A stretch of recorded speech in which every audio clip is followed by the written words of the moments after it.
Inilah Injil suci menurut Markus. Pada suatu hari Sabat, Yesus masuk ke rumah ibadat. Di situ ada seorang yang mati sebelah tangannya.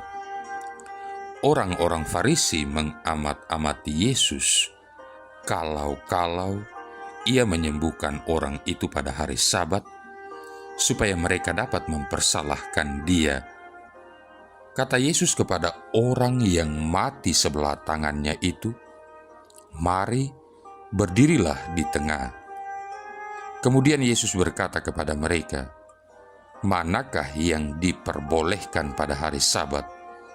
Berbuat baik atau berbuat jahat? Menyelamatkan nyawa orang atau membunuh orang?" Tetapi mereka itu diam saja. Yesus jengkel karena kedegilan mereka.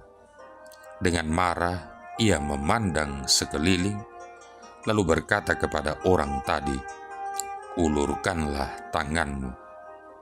Ia pun mengulurkan tangannya, dan sembuhlah seketika. Lalu keluarlah orang-orang Farisi, dan segera bersekongkol dengan orang-orang Herodian untuk membunuh dia. Demikianlah sabda Tuhan. Saudara-saudari yang terkasih, Allah memerintahkan orang-orang Yahudi untuk mengingat dan menguduskan hari Sabat. Keluaran bab 20 ayat 8. Untuk menguduskan hari Sabat sesuai perintah Allah itu, maka orang-orang Yahudi menyusun suatu sistem hukum guna melindungi kesuciannya, dan melakukan peraturan tentang hari Sabat penting karena hal itu membedakan mereka dengan bangsa-bangsa lain di dunia. Yesus menguatkan klaimnya sebagai Tuhan atau Kyrios atas hari Sabat pada saat ia menyembuhkan seorang yang mati satu tangannya. Yesus mengetahui bahwa orang-orang Farisi berharap akan menjebak dirinya sebagai seseorang yang melanggar hukum Sabat jikalau ia menyembuhkan orang itu. Oleh karena itu, Yesus mengkonfrontir orang-orang Farisi itu dengan bertanya, "Manakah yang diperbolehkan pada hari Sabat? Berbuat baik atau berbuat jahat? Menyelamatkan nyawa orang atau membunuhnya?" Ketika Yesus menyembuhkan orang itu, orang-orang Farisi secara murni legalistis memandang tindakannya sebagai kejahatan karena Yesus telah membuat profan hari Sabat yang semestinya sakral dengan melanggar hukum yang melarang penyembuhan pada hari Sabat kecuali untuk menyelamatkan nyawa seseorang. Di sisi lain, orang-orang Farisi itu memandang tindakan-tindakan mereka untuk menghancurkan Yesus sebagai hal yang baik karena Yesus merupakan ancaman terhadap pemahaman mereka akan Allah. Saudara-saudari yang terkasih, Yesus adalah pemenuhan janji-janji Allah yang menghantar kita ke dalam kerajaan Allah. Bapa Surgawi memberikan kuasa kepada Yesus untuk menyembuhkan, mengajar, dan mengampuni dosa-dosa. Karena Yesus itu memiliki bela rasa dan belas kasih, Yesus menempatkan martabat dan nilai manusia di atas hukum Sabat.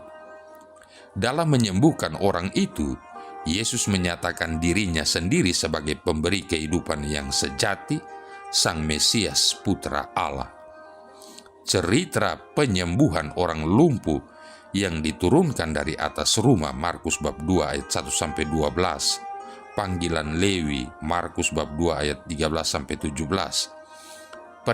pertanyaan tentang puasa, Markus bab 2 ayat 18-22, dan isu mengenai bekerja di hari Sabat, Markus bab 2 ayat 23-28, semuanya ini menunjuk kepada Yesus sebagai Mesias dari Allah yang menghantar kita menuju kerajaan Allah. Saudara-saudari yang terkasih, karena Yesus memiliki hasrat mendalam agar semua orang mengalami penyelamatannya, maka penolakan orang-orang Farisi atas dirinya sungguh membuat dirinya sedih. Jadi, jika kita memilih untuk percaya kepada ide-ide kita sendiri dan bukannya percaya kepada kebenaran tentang siapa Yesus ini, maka kita pun membuat hati Yesus sedih. Sebagai seorang gembala yang baik, Yesus sungguh sedih apabila melihat ada dombanya yang mengabaikan panggilannya dan berjalan semaunya sendiri. Yesus sungguh menyadari bahwa si jahat layaknya seekor serigala senantiasa menunggu kesempatan untuk menerkam dan mencerai-beraikan domba-domba gembalaannya.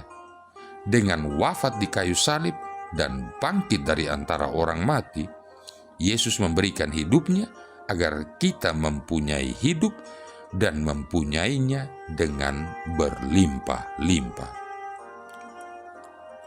Marilah berdoa. Allah Bapa sumber daya kekuatan, berilah kami kesehatan jiwa raga melalui sabda Yesus Mesias. Semoga kami mematuhi sabdanya, yaitu sabda kebenaran bagi setiap orang. Dengan pengantaran Yesus Kristus Putramu Tuhan kami, yang bersama dengan Dikau dalam persatuan Roh Kudus, hidup dan berkuasa, satu Allah sepanjang segala masa. Tuhan memberkati kita sekalian, Bapa, Putra, dan Roh Kudus.